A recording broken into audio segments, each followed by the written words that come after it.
कुछ दिन पहले की बात है। मीकू की शादी चीकू से हो गया था।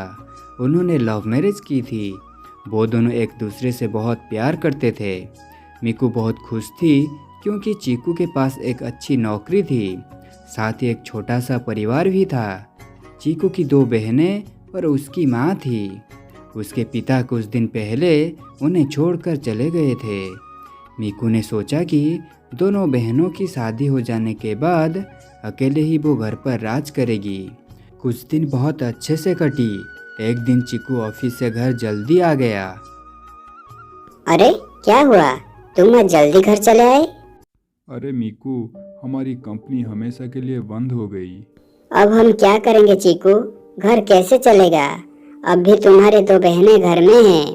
शादी होने की उम्र हो गई है, उनकी शादी कैसे होगी? ये सब कैसे होगा चीकू? मैं क्या करूं मीकू?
माँ, 2 महीना बीत चुका है।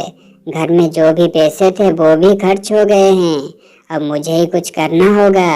मैं नहीं चाहती हूँ कि मेरे बच्चे अपने दिन वैसे ही गुजारे जैसे हम अपने दिन भूख प्यास से गुजार रहे हैं। लेकिन बहू, तू क्या करना चाहती है? जो भी करोगी उसके लिए पैसों की जरूरत तो पड़ेगी ना। आप सही कह रहे हो माँ। चलो देखते हैं, कोई ना कोई तो मदद कर देगा। मीकू अपने पड़ोसियों और दोस्तों से मदद मांगती है, मगर कोई भी उसकी मदद नहीं करता। सब ये सोच रहे थे कि ये तो इतना गरीब है, हमसे कर्ज लेकर ये कैसे चुकाएगी। पिता के घर से भी कोई मदद नहीं मिली। मीकू निराश होकर रोने लगी। मैं मेरे बच्चे को भूख से मरने नहीं दूंगी। मैं कुछ ना कुछ जरूर करूंगी, मगर मैं इतनी सी ही पैसों से क्या करूंगी। दूसरे दिन मीकू को अपने जंगल में रहने वाले एक पक्षी से मुलाकात हुई। वो मीकू को उसके शादी से पहले काफ़ी पसंद करता था, मगर वो मीकू को इस बारे में कभी नहीं बताया था। अरे मीकू, कैसे हो तुम? और तुम यहाँ कैसे? और अपना ये क्या हालत बना कर रखे हो? अरे गुल्लू, मैं ठीक हूँ। यहाँ पास में ही भाड़े पर रह रही हूँ। मगर पति का तो अच्छा खासा नौकरी है ना, तो किराए पर क्यों रह रहे हो? नौकरी चली गई, घर बिक गया और वो भी ये दुनिया छोड़कर चले गए। उपास भूख में दिन कट रहा है, कोई भी काम नहीं कर पा रही हूँ। मेरे पास सिर्फ 1000 रुपए है, जिसमें घर का खर्चा भी उठाना है और मकान का किराया भी देना है। मेरे सास बहुत बूढ़ी हो गए हैं और 2 बेटियां भी है। कोई भी सहारा नहीं है, कोई मेरी मदद नहीं कर रहा। कैसे चलाऊं मैं अपने परिवार को? मीकू तुम चिंता मत करो, आओ चलो मेरे साथ। गोलू उसको अपने घर लेके गया। मैं चूड़ियों का होलसेल करता हूँ मीकू, तुम मुझसे चूड़ी लेकर बिजनेस करके घर चला सकते हो। मैं तुम्हें मुफ्त में देकर तुम्हारी स्वाभिमान को ठेस पहुँचाना नहीं चाहता, तो इसलिए मैं तुम्हें ये 1000 रुपये में चूड़ी दे रहा हूँ। इसकी कीमत बाजार में बहुत अधिक है, मगर मैं तुम्हें ये आधे दाम पर दे रहा हूँ। तुम इसे 20 रुपये दर्जन में बेचना। बहुत अच्छी चूड़ियाँ हैं, तुम इसे पहले कम कीमत पर बेचना और जब ये अधिक बिकेगा तो इसे 30 रुपये दर्जन बेचना। मीकू बहुत खुश थी, उसे अपनी सारी समस्याओं का हल मिल गया था। बॉब चूड़ियों को लेकर बेचने लगी। चूड़ी ले लो चूड़ी, रंग बिरंगी चूड़ी, सुंदर सुंदर चूड़ी। ओ बहन जी चूड़ी ले लो। वो घर घर जाकर चूड़ियाँ बेचने लगती है और बीच बीच में आकर अपने बच्चों को देख जाती है। पड़ोसी उसकी स्थिति देखकर मोल भाव भी नहीं करते। उसकी चूड़ियाँ सभी को बहुत पसंद आती है और उसका व्यापार भी दिन ब दिन अच्छी हो रही थी। मीकू के पास बहुत अच्छी अच्छी चूड़ियां हैं, हम उसी से ही खरीदेंगे।